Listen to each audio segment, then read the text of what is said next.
Hello everyone, I hope सब लोग अच्छे होंगे और मैं भी ठीक हूँ। तो अभी 2 पार्ट का मैंने डिस्कस कर दिया था मेरे हिसाब से कि आप कैसे ज़्यादा से ज़्यादा नंबर कवर कर सकते हो।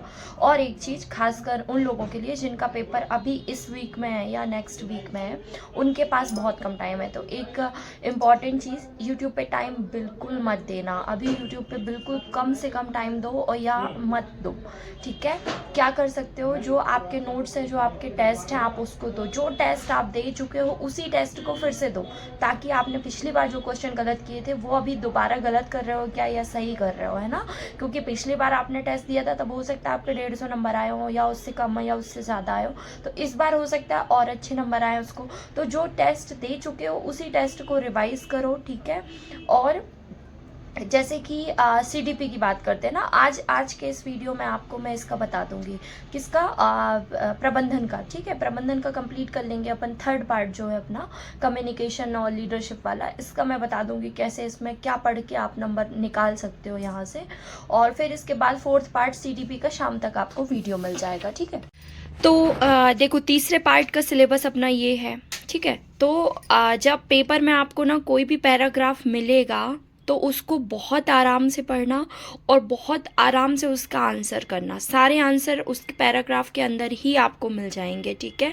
कोशिश करना कि यहाँ से जो 12 नंबर है ना पैराग्राफ वाले, ये आपके हाथ से ना जाए, ठीक है। अभी हो जाता है, अभी अपन लोग क्या करते हैं, जल्दबाजी में टेस्ट देते हैं। मेरे मेरे इस 12 में से अभी एक एक दो दो नंबर हर बार जाते हैं ना।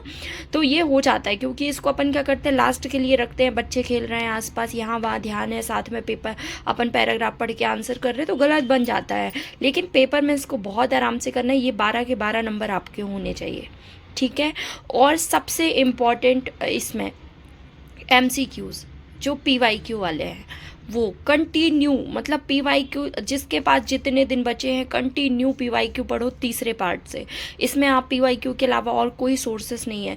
एक चीज़ नोटिस करना कि जितने भी टेस्ट आप लोगों ने दिए हैं ना, सब में घूम फिर के PYQ आपके सामने आए हैं, पता है। और क्यों आए PYQ सामने, क्योंकि कोचिंग वाले खुद बहुत ज़्यादा इससे क्वेश्चन नहीं बना पा रहे ना, क्योंकि इसका सिलेबस ही ऐसा है। आपका जो PYQ में ऑलरेडी आपको 700-800 क्वेश्चन मिल जाएंगे, तो आप वहाँ से इसको कवर करो सबसे अच्छे तरीके से, ठीक है। फिर देखो, ये 12 नंबर आपको मिल जाएंगे। आप PYQ पढ़ोगे ना तो यकीन मानो 4 से 5 क्वेश्चन आपको रिपीट हो जाएंगे, है ना। एग्जैक्टली रिपीट नहीं होंगे तो नियर बाई रिपीट हो जाएंगे, ठीक है। फिर देखो देखो दूसरा जो है ना, विकास की अवधारणा और इसकी चुनौतियाँ। इसमें अगर आप कुछ पढ़ सकते हो एक्स्ट्रा, मतलब पढ़ा हुआ है पहले से, तो ठीक है। अगर नहीं पढ़ा है तो सिर्फ और सिर्फ पंचवर्षीय योजना कर लो। एटलीस्ट 5 क्वेश्चन तो आपको मिलेंगे पंचवर्षीय योजना से, है ना।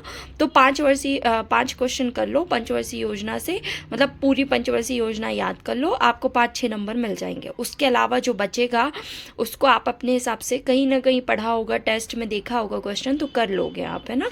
बट एटलीस्ट 5 नंबर की तैयारी कर लो, वो है आपकी पंचवर्षीय योजना से, ठीक है। फिर आते हैं ये 8 नंबर कहाँ से आएंगे, लीडरशिप से।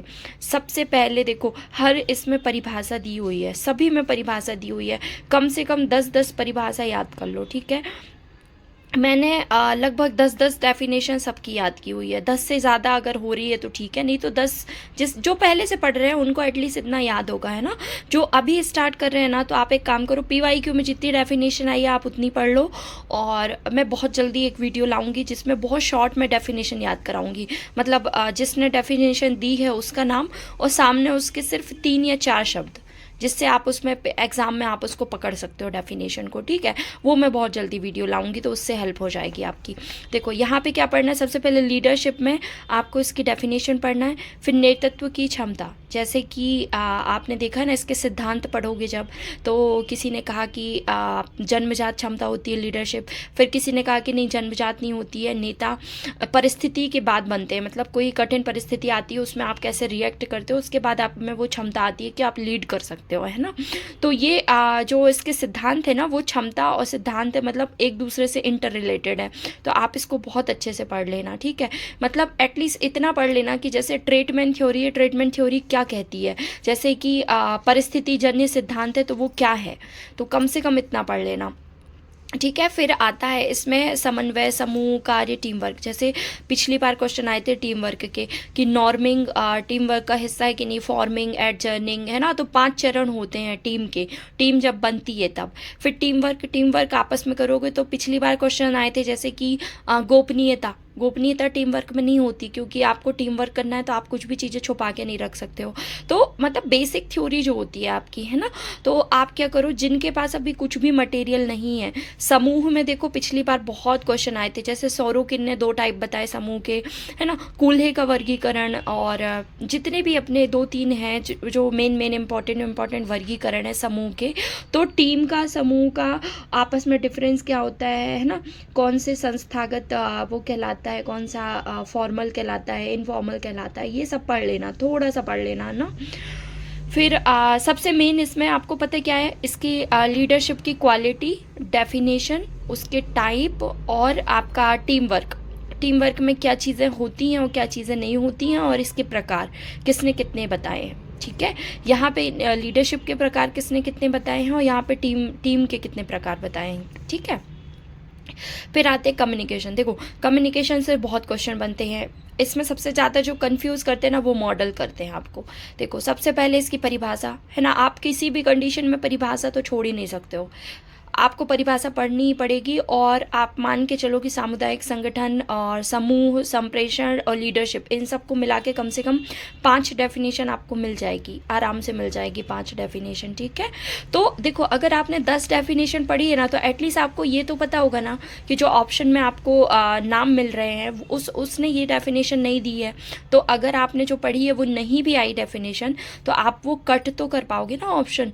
तो कम से कम 10-10 डेफिनेशन पढ़ लेना, जिनके पास अभी टाइम है वो लोग, है ना। और जिनका पेपर अभी है वो आप सिर्फ PYQ वाले पेपर पढ़ लो, आपका उतने में चल जाएगा। ठीक है। फिर आते हैं यहाँ पर, देखो संप्रेषण में इसके मॉडल बहुत इंपॉर्टेंट है और बाधाएं बहुत इंपॉर्टेंट है ना। जैसे कि आपका शोर हो रहा है तो शोर किस टाइप की बाधा है।